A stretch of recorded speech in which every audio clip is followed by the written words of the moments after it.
All right, Wayward Souls to the Double Tap In is back. Here we go again. One more time.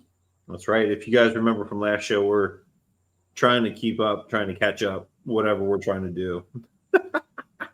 Like, you have definitely best laid plans. You know what I mean? Yeah. So, I hear that there is a new saga to the never-ending clusterfuck. Oh, I'm sorry. Good morning, brother. Good to see you. Good morning.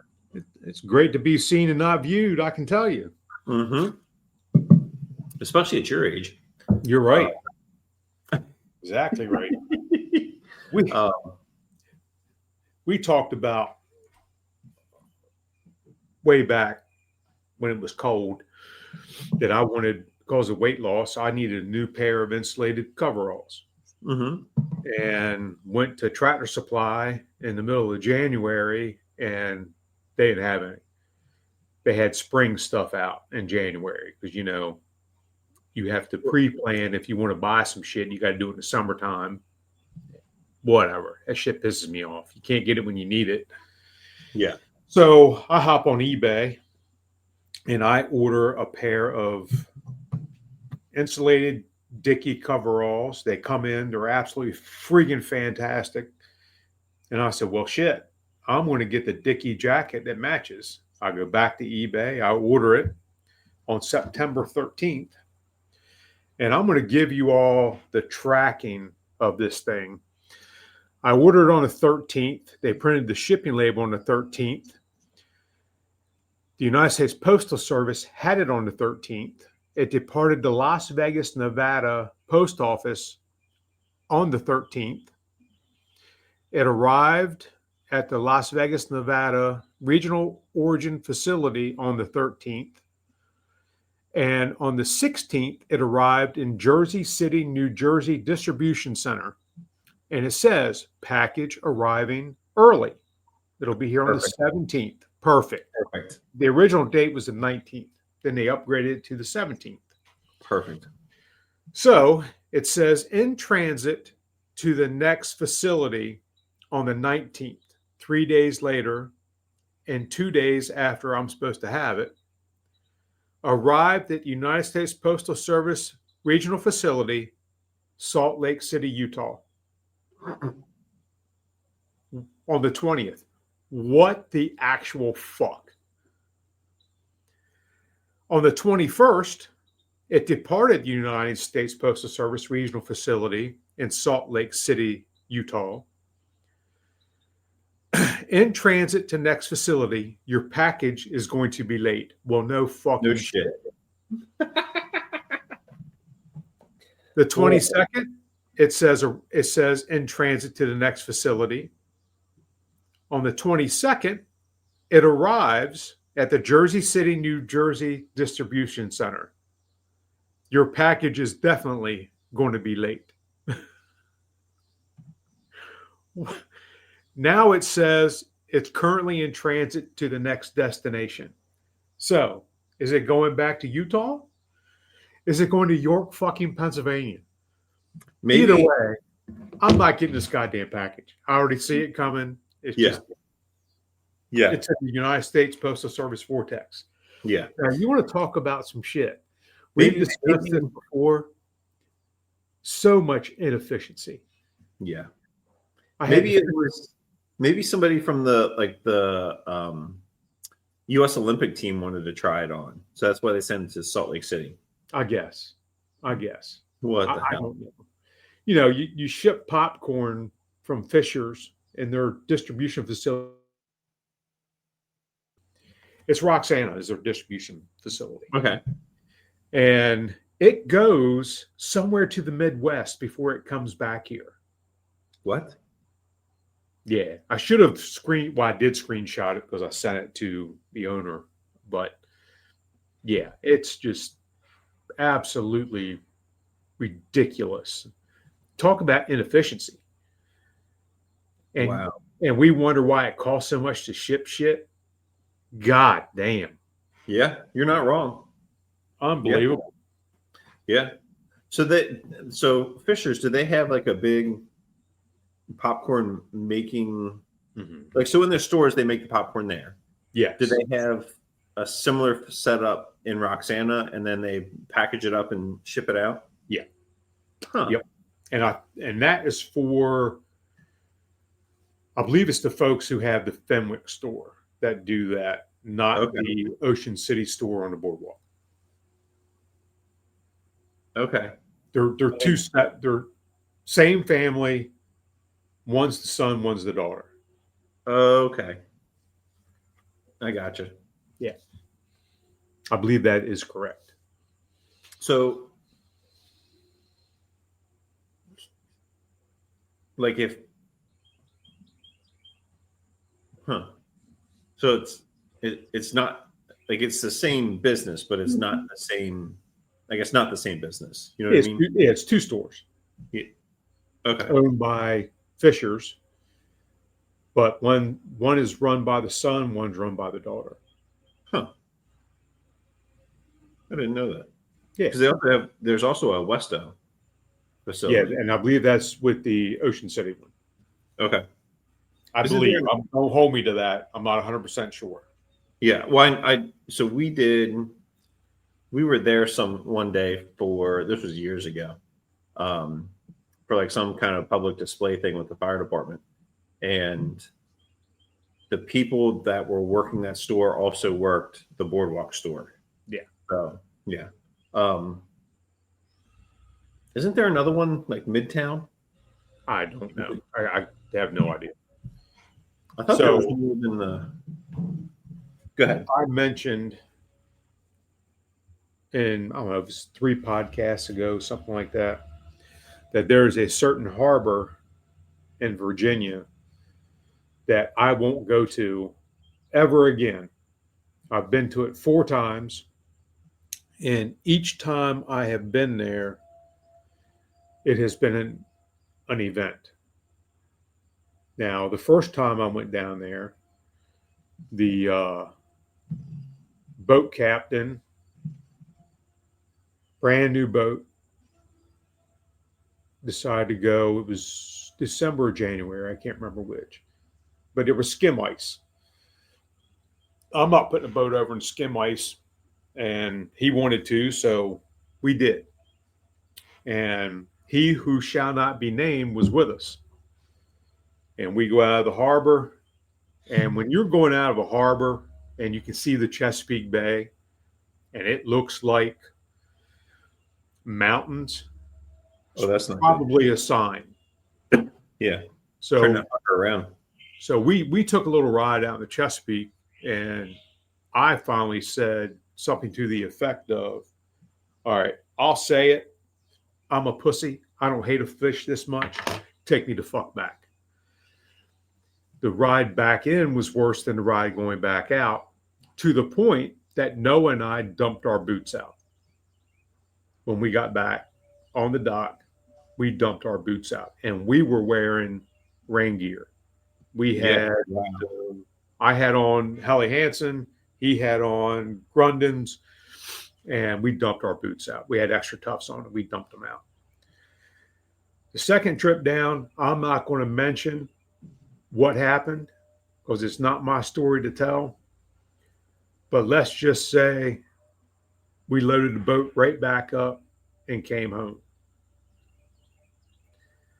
The third trip was no fish. It was just none. The fourth trip going down, I lost 2 fishing rods.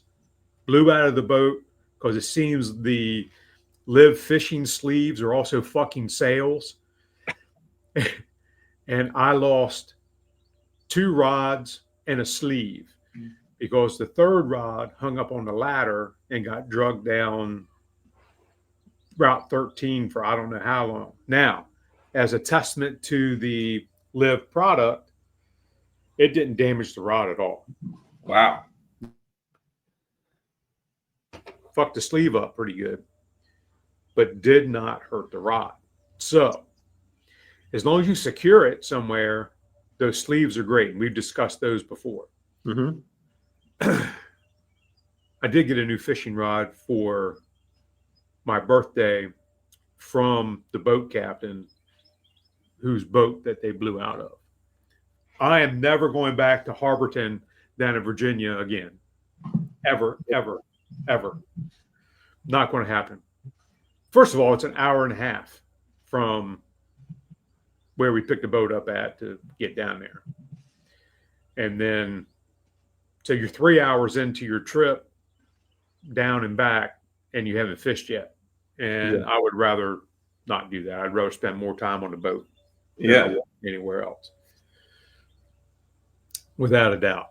And fishing down there is, I know guys go down there and slay them and they do all this. I haven't seen it yet. Every time I've been out, it's just not had any luck down there at all.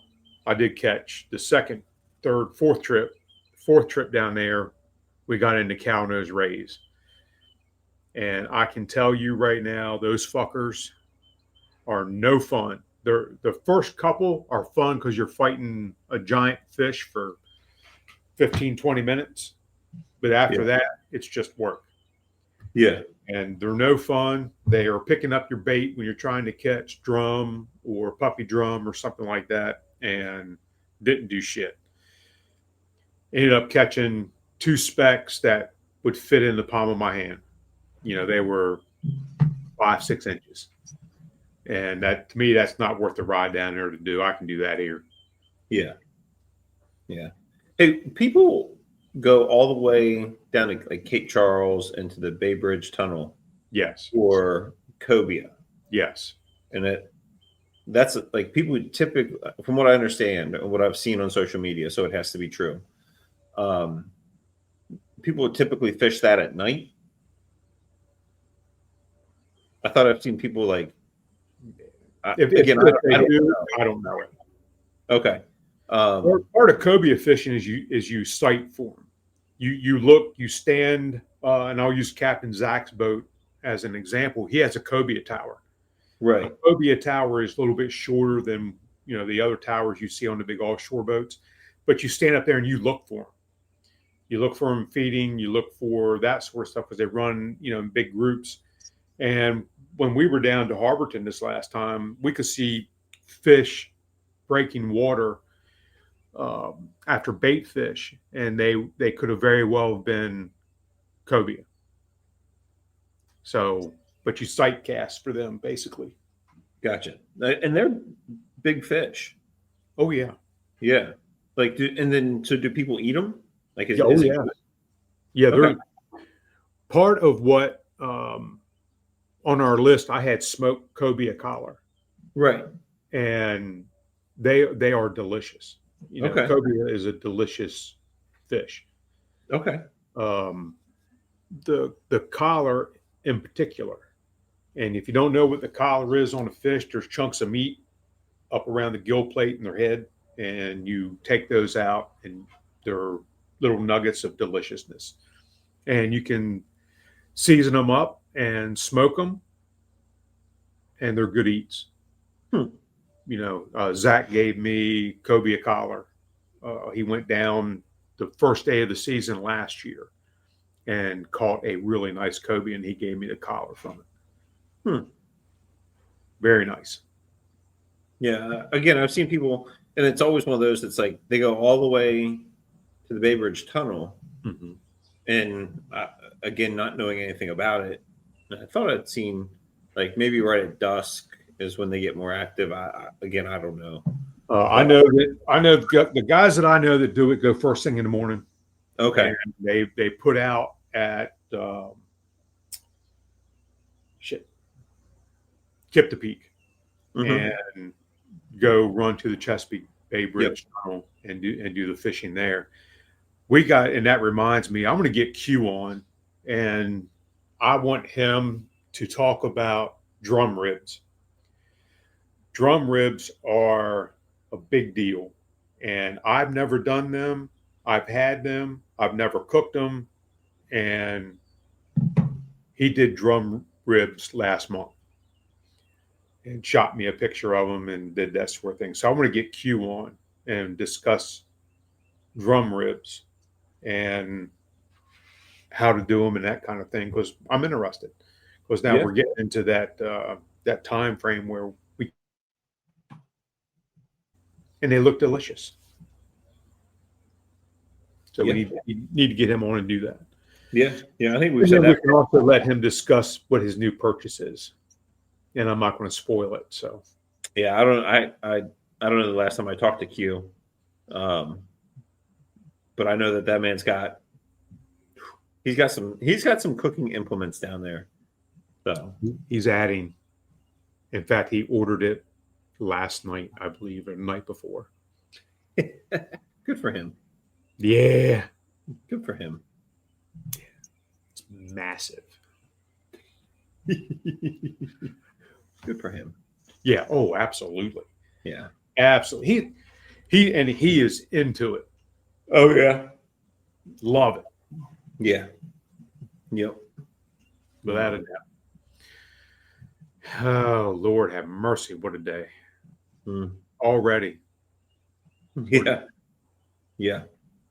Yep. What are you guys doing for dinner tonight? Nashville chicken. Okay. Leftover from the last night. I did tortellini because I have fresh tortellini that I had to use.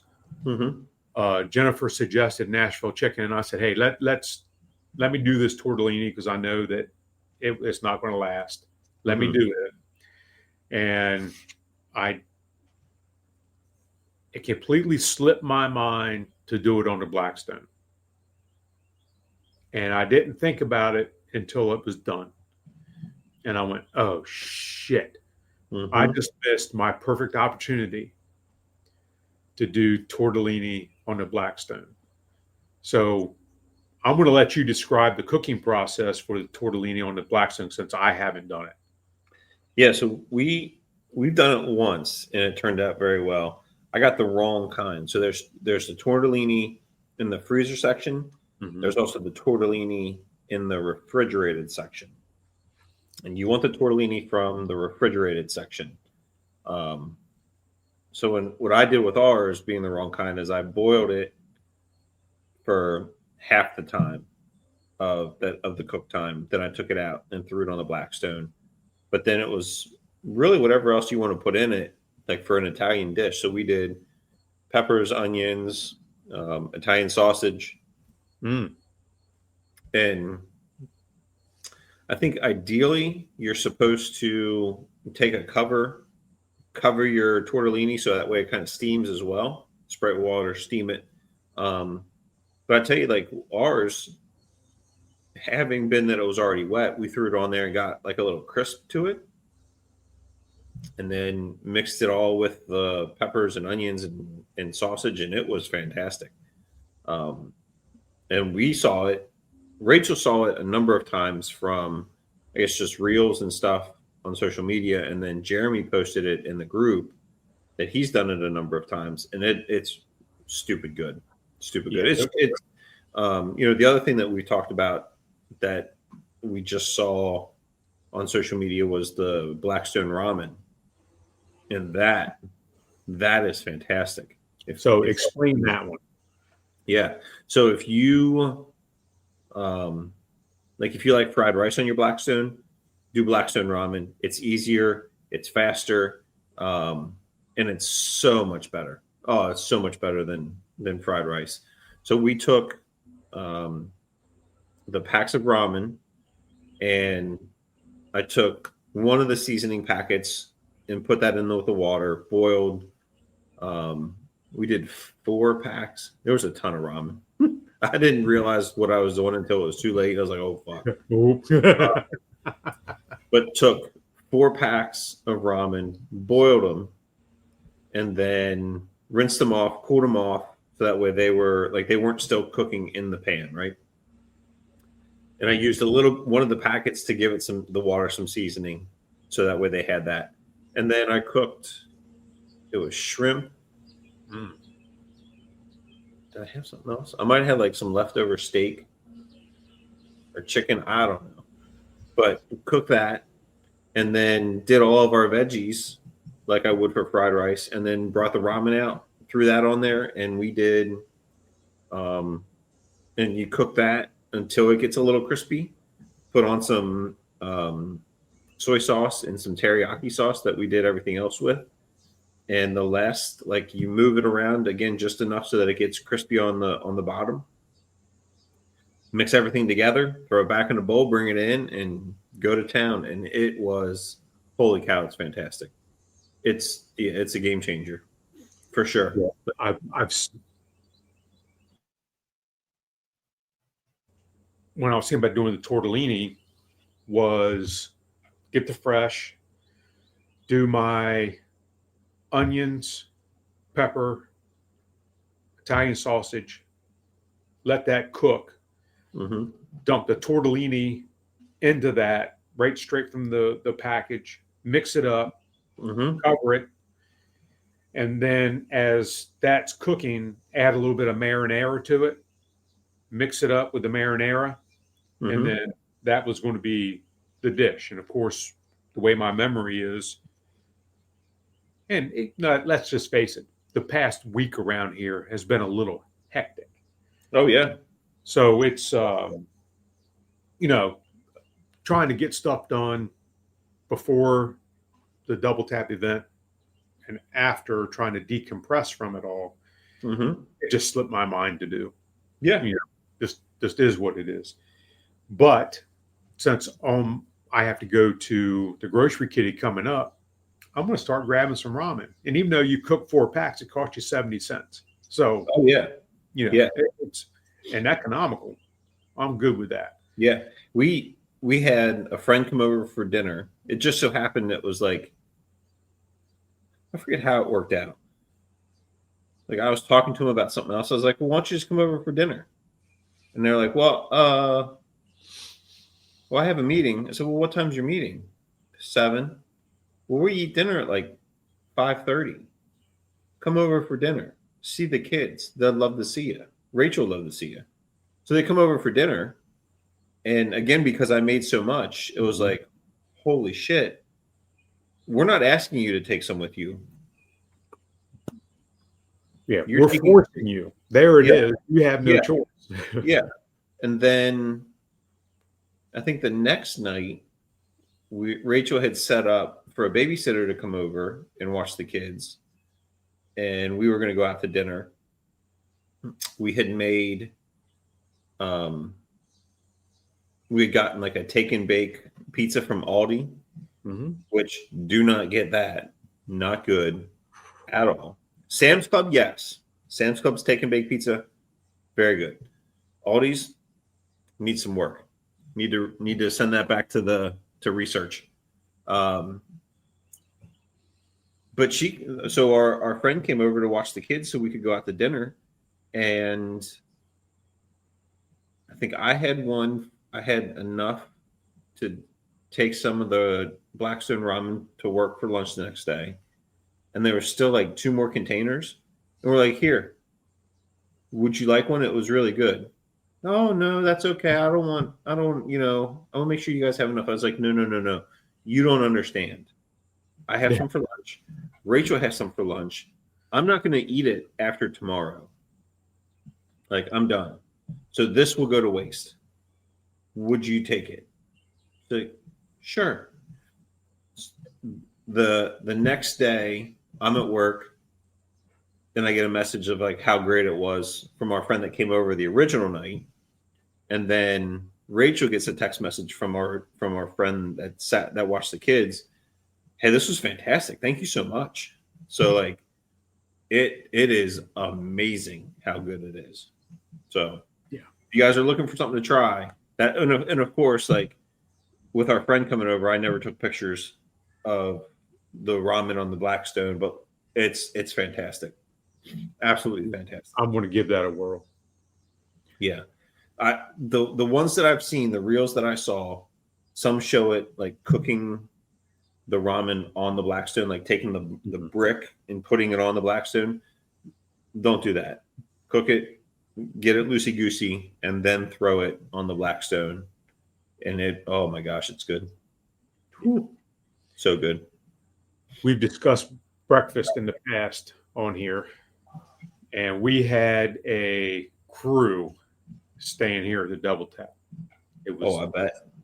Josh, Joe, Matt, Jennifer, me, and I decided that Sunday morning after the Saturday night shindig, I was going to cook breakfast for everybody.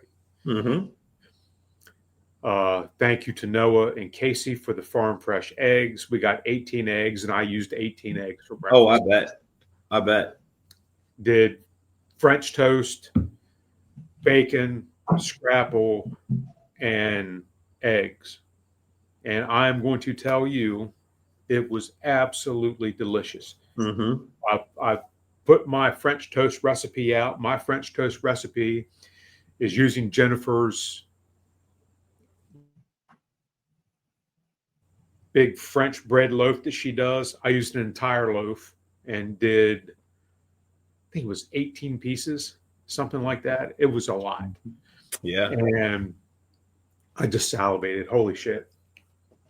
Mixed it up, made my custard and soaked that bread, threw that down, baked the bacon, put the scrapple. Oh my God. Mm-hmm.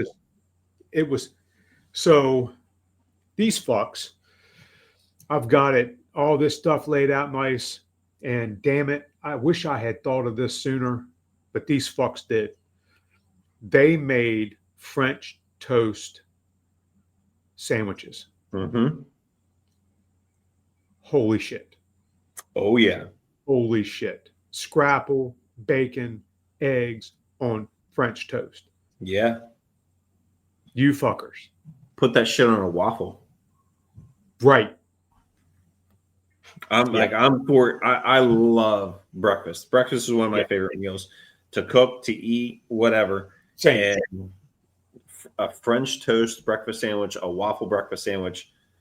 So good. Yep.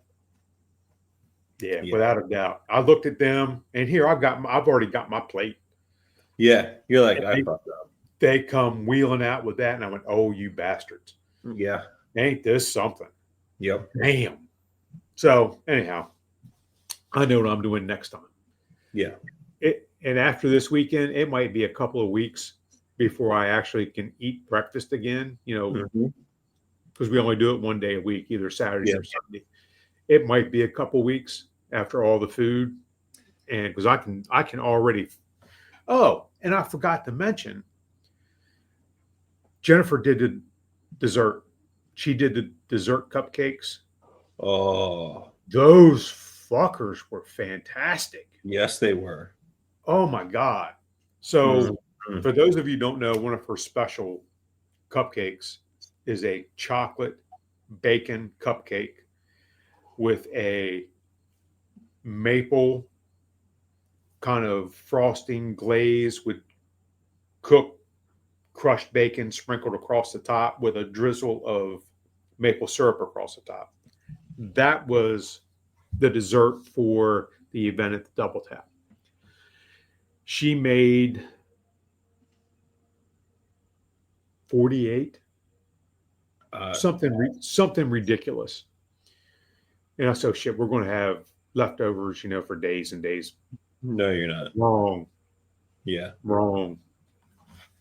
There were 4 Sunday night when we had Good Men's Row out here with Josh, Matt, Joe, and I sitting out there shooting the shit.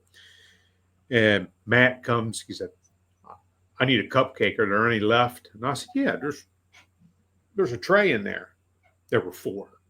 Yeah. Yeah. Yeah. So we each got a cupcake. Yeah. Oh, they were fantastic. God, they were. I can't believe I forgot them in the original podcast we did about my birthday. Holy shit, they were good. Well, I tell you, just because it's breakfast and it's the first meal of the day doesn't mean that it always has to stay the first meal of the day. You're right. You can do breakfast for lunch.